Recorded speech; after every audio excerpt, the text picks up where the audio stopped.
Olá, eu sou Leonardo Amaral, seja bem-vindo a mais um vídeo da série A Ira de Deus. Até agora, nos primeiros 2 vídeos dessa série, nós falamos sobre os atributos de Deus que foram manifestados após a história do pecado, como a misericórdia, a graça, a longanimidade e a ira de Deus. Vimos que a ira de Deus ela está sempre relacionada no vídeo passado com a sua misericórdia na palavra de Deus. Nós podemos também lembrar que no vídeo passado nós relacionamos a ira de Deus com alguns atributos que aparentemente são dicotômicos ou paradoxais com a ira, né? Como a santidade, a justiça e o amor de Deus. Hoje nós vamos trabalhar o tema sobre a ira de Deus e a ira dos homens. Vamos falar um pouquinho também sobre a ira de Deus relacionado à ira dos deuses pagãos e como essa ira de Deus é falsamente empregada atualmente por muitos seres humanos. Bom, para começar o vídeo de hoje, eu quero ler um texto do livro A Ira de Deus no Mundo dos Homens, do pastor Emilson dos Reis. Na página 25, ele escreveu o seguinte: a expressão ira de Deus costuma alarmar as pessoas. Isso ocorre porque a tendência do pensamento humano, que frequentemente aprende por comparação, é identificá-la com aspectos negativos tão comuns nas demonstrações da ira humana. No entanto, embora haja alguma semelhança, e nós vamos ver algumas semelhanças, há diferenças significativas. Então, esse texto daqui do pastor Emilson dos Reis, ele está mostrando que frequentemente, quando falamos da ira de Deus, comparar com a ira dos homens. Por isso, parece realmente um paradoxo falar que esse Deus de amor, ele se ira. Como que, se ele é amor, ele se ira? Como, se ele é misericórdia, ele vai se irar e punir alguém, um ser humano, etc. Como que isso acontece? Para nós entendermos bem essa ira de Deus, nessa aparente dicotomia, como que podemos entender isso? Bom, vamos falar um pouquinho da ira humana. A ira dos homens normalmente está associada talvez à irritação, a ódio, a paixão descontrolada, que pode nos levar inclusive a cometer injustiças. Talvez seja uma ira egoísta, uma ira pecaminosa. Vamos ver, por exemplo, o que o salmista diz no capítulo 37, no verso 8. Aqui, o Salmo de Davi, ele diz no verso 8 do capítulo 37, deixa a ira e abandona o furor. Não te indignes de forma alguma para fazer o mal. Notem que aqui esse texto está mais ou menos dizendo o seguinte: olha, não se ires, porque se você se irar, é muito comum que a tua ira se torne algo para a prática do mal. Então, quando Deus se ira, ele não pratica o mal. Nós vimos nas aulas anteriores que Deus pratica injustiça e não o mal. Mas o homem, quando ele se ira, ele pode vir a praticar o mal. Então, aí nós já vimos uma diferença entre a ira de Deus e a ira do homem. Outro versículo que podemos trabalhar está em Provérbios, no capítulo 27, no versículo 3 e o 4 também, versículos 3 e 4 de Provérbios 27. Então, diz que a pedra é pesada e a areia é espessa. Porém, a ira do insensato é mais pesada que ambas. O furor é cruel e a ira impetuosa, mas quem poderá enfrentar a inveja? Notem que a inveja, ela é um sentimento do homem.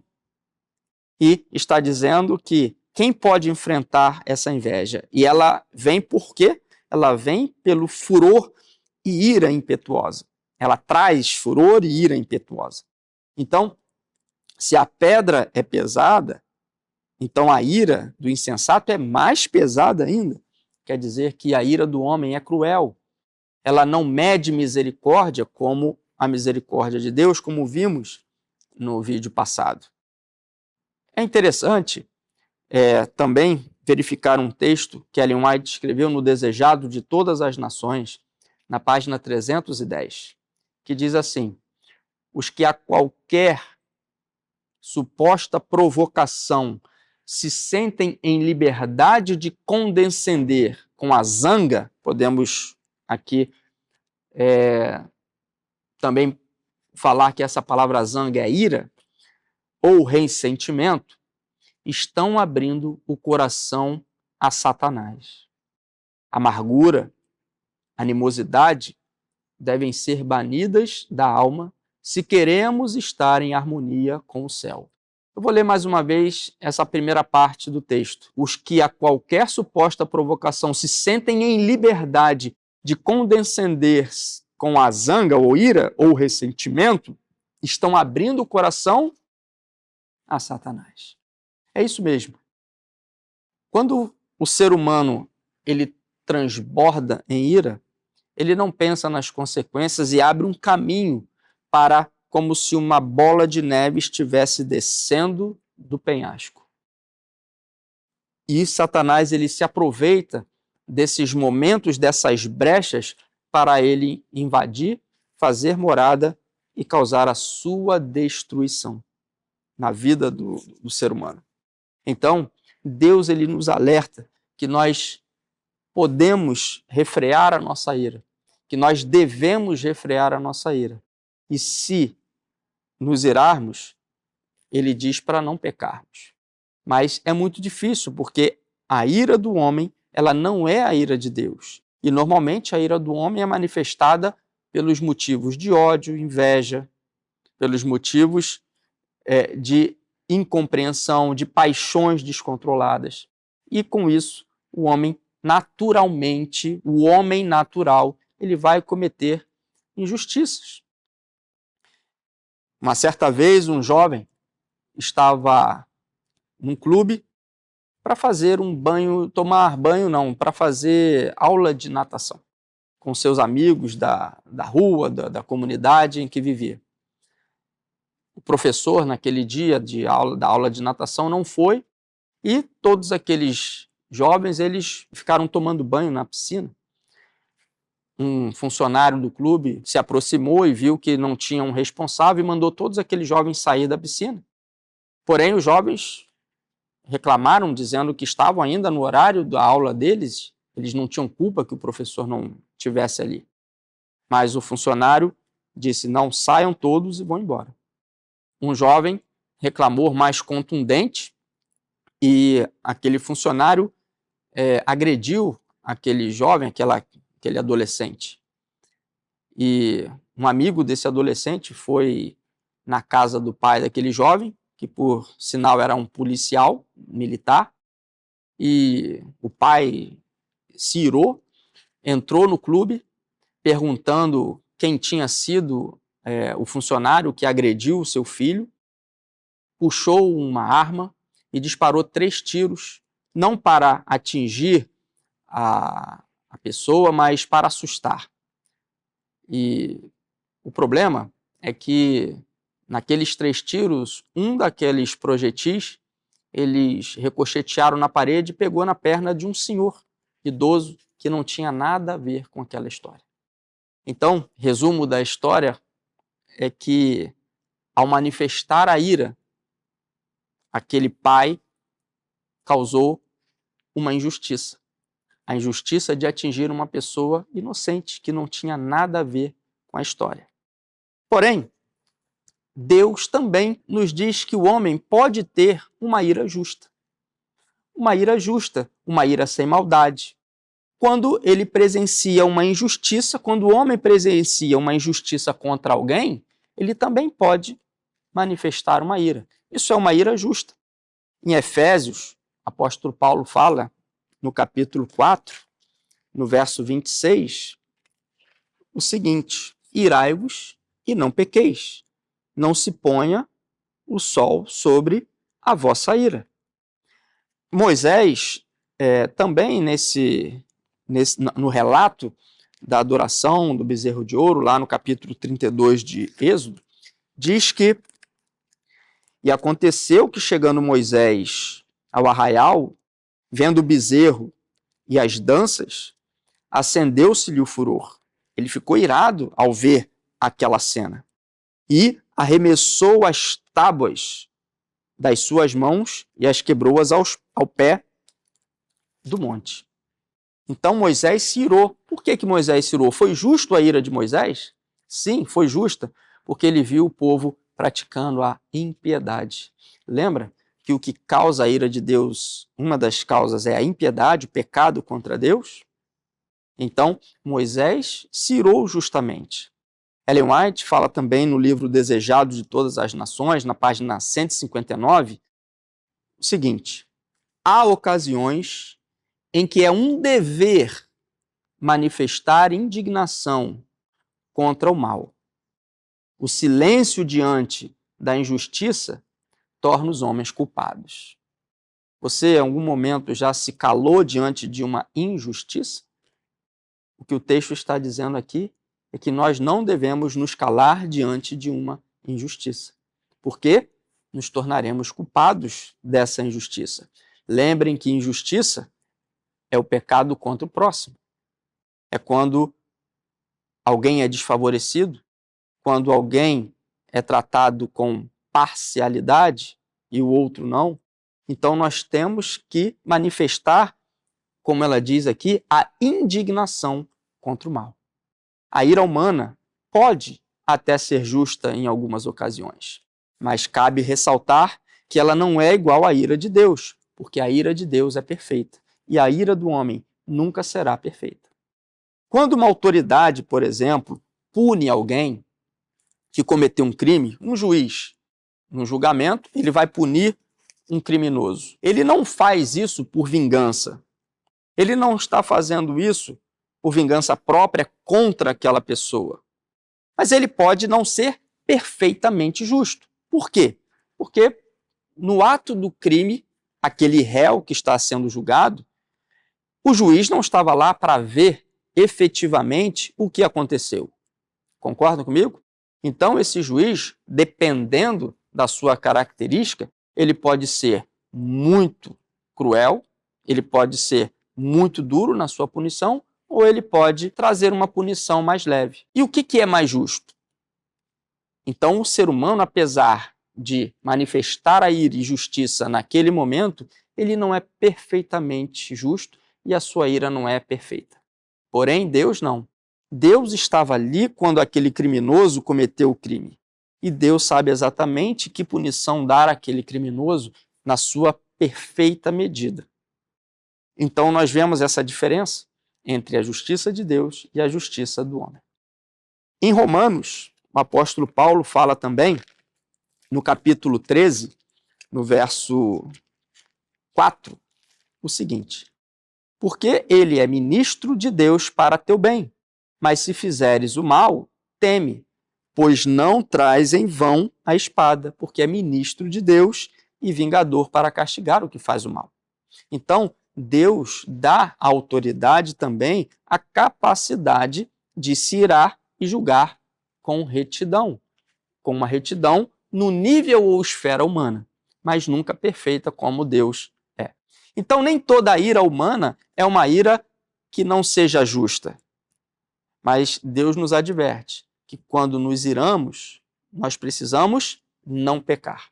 Mas será que você aí que está me ouvindo, que está me vendo, assistindo esse vídeo, será que você consegue ter esse equilíbrio? Será que você, antes de irar-se, não pensa? Será que quando se ira, você imediatamente já toma alguma atitude? Deus, ele, através do seu Espírito, ele quer refrear essa ira em nós, para que, ao manifestarmos esse atributo, nós o manifestemos de forma equilibrada e justa para com o nosso semelhante. Então, vamos fazer uma comparação agora com a ira de Deus e a ira dos homens. Vou fazer 3 comparações para nós entendermos bem algumas diferenças básicas. Na ira do homem, a ira dos homens, ela tem o desejo, normalmente, de prejudicar os outros. Você já viu alguém se irar para amar alguém? Para fazer o bem a alguém? Não. Quando alguém se ira, o desejo dele é prejudicar os outros. Porém, com Deus não é assim. Deus se levanta contra o mal que deseja arruinar as suas criaturas. Vamos ver um texto no livro de Naum, no capítulo 1, Naum, capítulo 1, verso 3. Vamos ler aqui o que está escrito. O Senhor é tardio em irar-se, mas grande em poder, e jamais inocenta o culpado. O Senhor tem o seu caminho na tormenta e na tempestade, e as nuvens são os pós dos seus pés. O Senhor é tardio em irar-se, mas grande em poder, e jamais inocenta o culpado. Deus, ele não tem desejo de prejudicar ninguém, mas ele se levanta contra aqueles que desejam prejudicar os seus filhos. Esse é o nosso Deus. Aí Deus manifesta a sua ira. Vamos ver outra característica diferente da ira dos homens com a ira de Deus. A ira dos homens prejudica a própria paz do homem. O maior prejudicado quando você manifesta a ira é você mesmo. Isso prejudica a sua paz. Porém, na ira de Deus, nada perturba a paz dele. Mesmo quando ele manifesta a ira, a sua paz não é perturbada. Vamos ler lá o livro, a carta que Paulo escreveu aos Filipenses, no capítulo 4, no versículo 7. Então está aqui escrito: e a paz de Deus, que excede todo entendimento, guardará vosso coração e a vossa mente em Cristo Jesus. Então, aí quando Deus manifesta a sua ira ou qualquer um de seus atributos, ele mantém-se em paz com ele mesmo e com as suas criaturas. Um outro aspecto da ira dos homens é que a tendência da ira dos homens é de ter uma vingança pessoal. Já Deus não é assim. A ira de Deus não ocorre, né, a tendência de vingança. Não tem essa tendência de vingança. Pelo contrário, ele transferiu para Jesus a responsabilidade dos nossos pecados. A vingança de Deus, a ira de Deus para se vingar foi contra o pecado. E ele colocou toda essa vingança sobre seu filho amado Jesus. Isso é muito diferente da ira dos homens. Você concorda? Que amor é esse? Um Deus que se ira, mas que equilibra com o seu amor, e tudo isso em prol de mim e de você.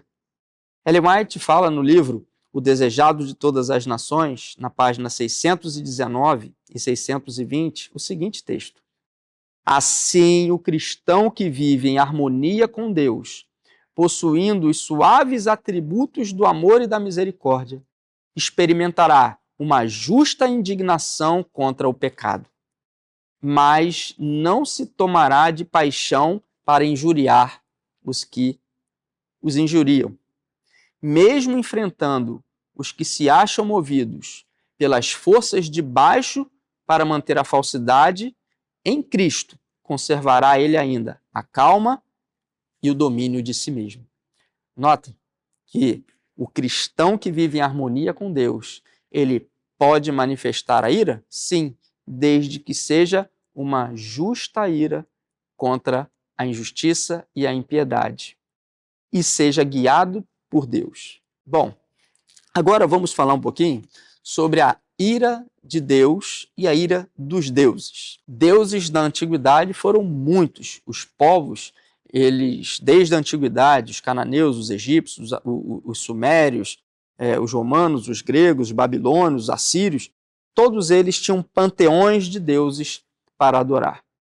Só que esses deuses, diferentemente do Deus Jeová, dos hebreus e nosso, eram deuses temperamentais, eram deuses vingativos, mal-humorados, eram deuses instáveis, eram deuses implacáveis e eram deuses distantes de seus adoradores. Não era um Deus que queria morar e habitar com o seu povo, como Deus quis fazer com o povo que saiu do Egito, mandando Moisés construir uma tenda, um santuário para ele habitar no meio do povo. Eram deuses distantes. Vou dar alguns exemplos, 2 exemplos de deuses para vocês entenderem um pouco melhor isso. Vamos falar de uma deusa egípcia, a Sekhmet. A Sekhmet era uma deusa egípcia que era a deusa da vingança, da destruição. E ela era uma deusa que foi enviada pelo um outro deus, o deus Ra, para punir a humanidade. Interessante, né? Ou seja, o deus Ra, ele envia a Sekhmet para punir a humanidade, porque a humanidade tinha se rebelado contra ele. É interessante. E Sekhmet era uma deusa de ira descontrolada, era uma deusa sanguinária. Notem que era muito diferente. Notem que agora nós temos, para apaziguar a ira de um deus, eles fazem a idolatria e culto para outro deus, uma deusa. Então aqui nós temos, talvez, aqui os princípios daqueles santos intercessores que a gente vê por aí hoje, não é isso? Vamos falar de um deus conhecido na Bíblia, o Baal. Baal também era um deus pagão. Os cananeus que moravam na terra de Canaã, antes, quando o povo veio do Egito para assumir novamente a terra. Baal era um deus da fertilidade, era um deus da tempestade, era um deus bem temperamental. Vamos ler um texto sobre Baal na Bíblia, muito conhecido no Monte Carmelo, quando Elias venceu os sacerdotes de Baal. No livro 1 Reis, no capítulo 18, vamos ver o que a Bíblia diz, lá no versos 26 e 27. Tomaram o novilho que lhes fora dado, prepararam-no e invocaram o nome de Baal, desde a manhã até o meio-dia, dizendo: Ah, Baal, responde-nos. Porém não havia uma voz que respondesse, e manquejando se movimentavam ao redor do altar que tinham feito. Ao meio-dia, Elias zombava deles, dizendo: Clamai mais alto, porque Baal é Deus. Pode ser que ele esteja meditando ou atendendo a necessidades, ou de viagem, ou a dormir, e despertará. Gritem mais alto. Esse Deus é muito temperamental. Talvez, se vocês gritarem mais alto, ele vai despertar, ele vai deixar de fazer o que ele está fazendo para atender o que vocês estão pedindo. Né? Evidências de culto a Baal também mostram que nos cultos a Baal haviam práticas sexuais. Inclusive, isso acabou sendo disseminado dentro do povo de Deus, infelizmente. Vamos ver em Oséias, no capítulo 4, no verso 13, esse relato. Sacrificam sobre o cume dos montes e queimam incenso sobre os outeiros, debaixo do carvalho, dos choupos e dos rebintos, porque é boa a sua sombra. Por isso vossas filhas se prostituem e as vossas noras adulteram. Nota que esse culto estava relacionado também à prostituição e adultério. Então, esses cultos de adoração a esses deuses, que frequentemente manifestavam ira, eles eram cultos que fugiam totalmente dos princípios eternos da palavra de Deus. Por exemplo, vamos dar outros exemplos, como os deuses daquela região do Oriente Médio naquela época, o deus Moloque. O deus Moloque, esse deus, ele exigia práticas de sacrifício humano. E, infelizmente, apesar da palavra de Deus proibir plenamente esse tipo de prática, infelizmente o povo de Deus acabou se misturando e acabou até praticando isso. Vamos ver esse relato no livro de 2 Reis, no capítulo 17, no verso 17, também queimaram a seus filhos e as suas filhas como sacrifício. Deram-se à prática de adivinhações e criam em agouros e venderam-se para fazer o que era mal perante o Senhor, para provocarem a sua ira. Então, que tristeza, que cena triste. O povo de Deus, aquele que ele tirou da terra do Egito, que deu a sua lei, estava agora sacrificando seus filhos aos ídolos. Aqui, no caso, a Moloque.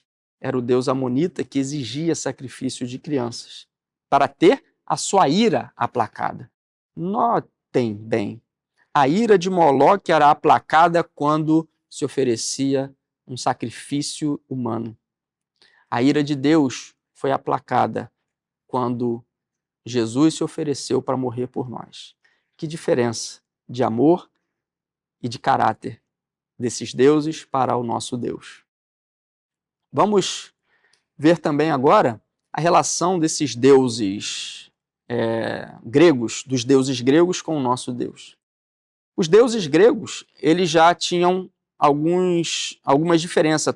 Tudo os gregos faziam de deuses. Objetos, forças da natureza, qualidades do homem, partes do corpo do homem, até o medo, bênçãos, eram personificados em deuses. Um exemplo de uma deusa grega, a deusa Ártemis.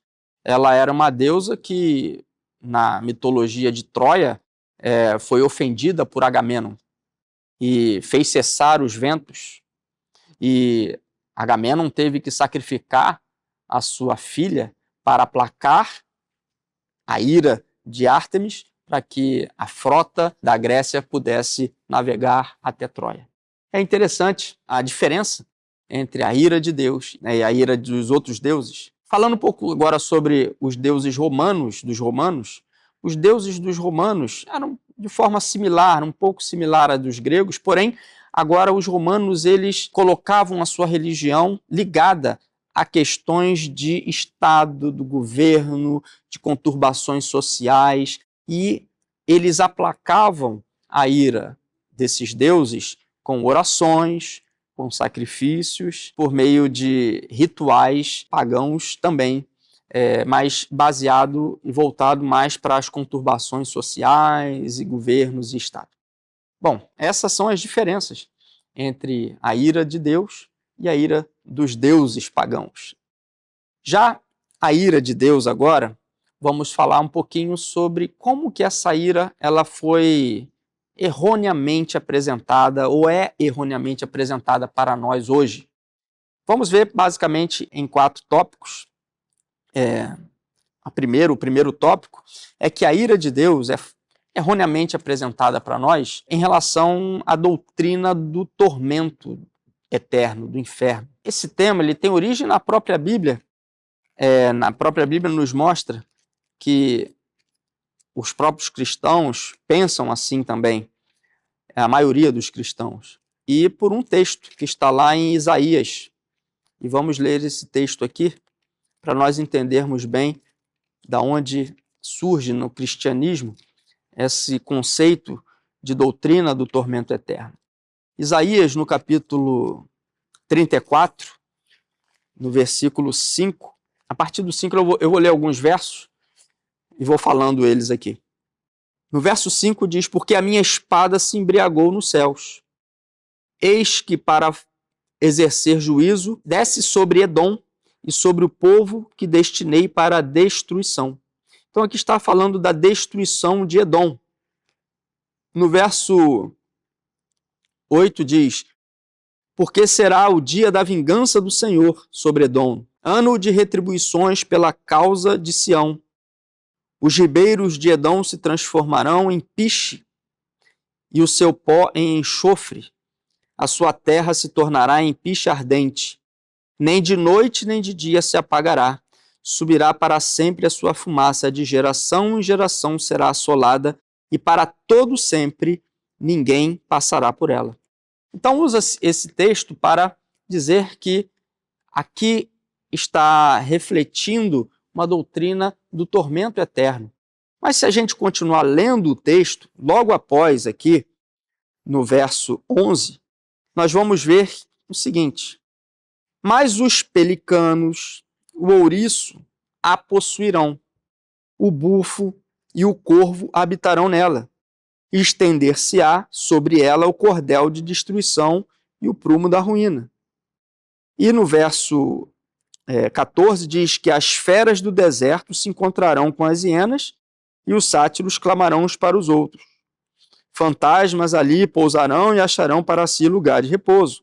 As corujas vão se aninhar ali, porá seus ovos e os chocará na sombra, se abrigará os seus filhotes. Também ali os abutres se juntarão um com o outro.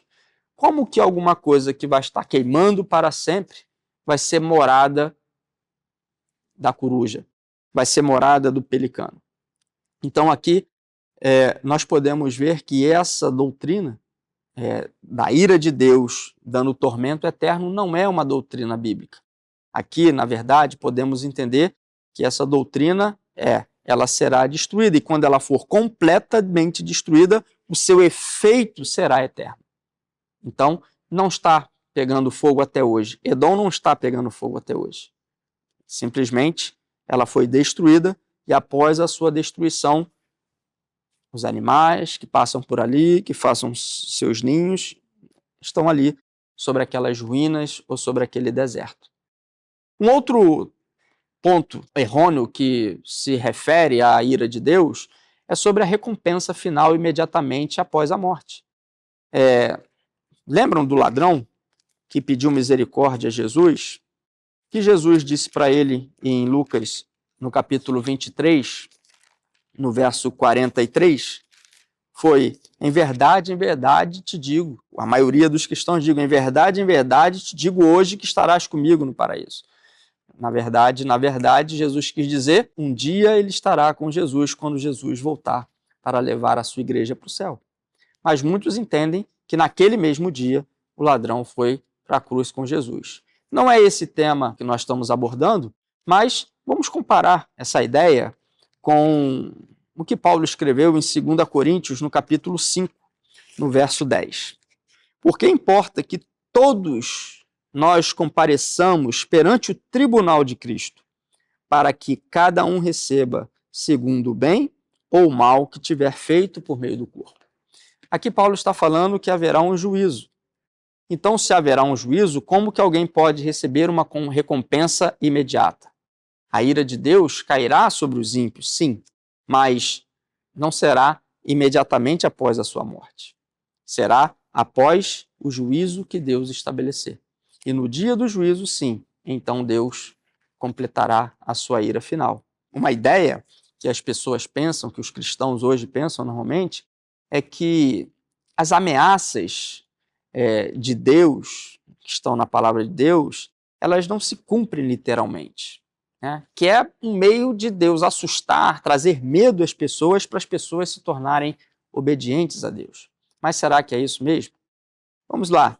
Vamos ver um texto aqui, o que o autor de Hebreus escreveu sobre isso. Hebreus, no capítulo 10, no versículo 23, diz: guardemos firme a confissão da esperança, sem vacilar, pois quem fez a promessa é o quê? É fiel. Deus prometeu que viria como Messias e veio. Deus prometeu que tiraria o povo do Egito e fez. Deus promete voltar para resgatar a sua igreja e ele voltará. Quando as suas promessas são condicionais, pode ser que ele não cumpra, mas quando ela não depende de condições, ele sempre cumprirá. Promessas que Deus fez e que não cumpriu, como a destruição de Nínive, na época de Jonas, era uma promessa condicionada. E como o povo se arrependeu, o povo de Nínive se arrependeu, Deus não destruiu a cidade, Deus poupou aquele povo, né? E o profeta Ezequiel, ele, no capítulo 18, no verso 20 e 21, diz exatamente isso. A alma que pecar morrerá. O filho não levará a iniquidade do pai, nem o pai a iniquidade do filho. A justiça do justo ficará sobre ele, a perversidade do perverso cairá sobre este. Mas, ou seja, tem uma condição.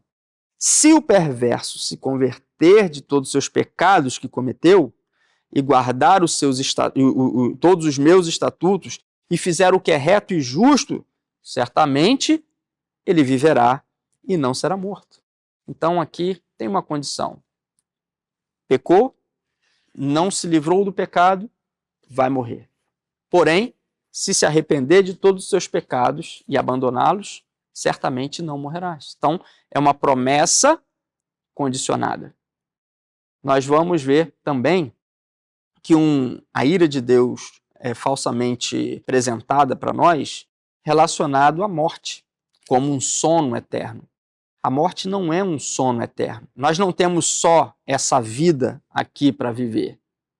Nós temos uma promessa de uma vida eterna para viver. Esse ensinamento, que a morte é um sono eterno, nega a ressurreição dos mortos.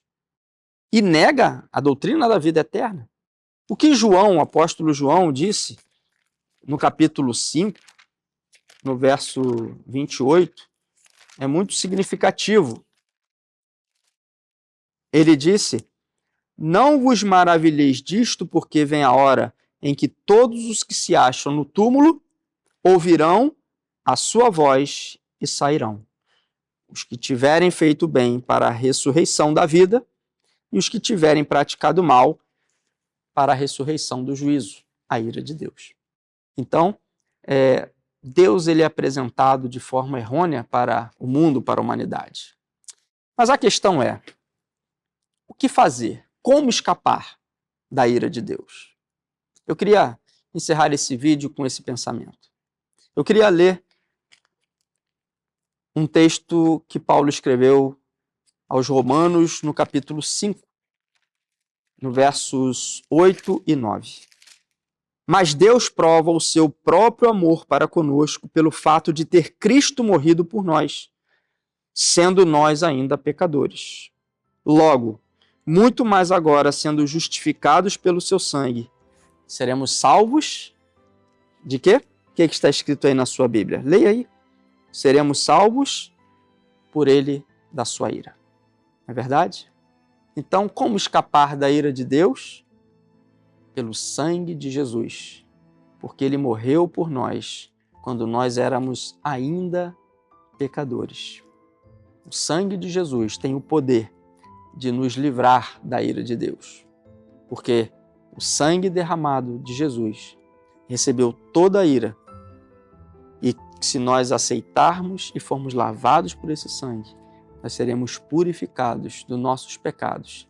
E a ira de Deus não recairá sobre mim nem sobre você, porque já recaiu sobre o nosso amado Salvador. Que Deus te abençoe e eu te espero no próximo vídeo, na última parte dessa série, A Ira de Deus. IAG, juntos avançaremos.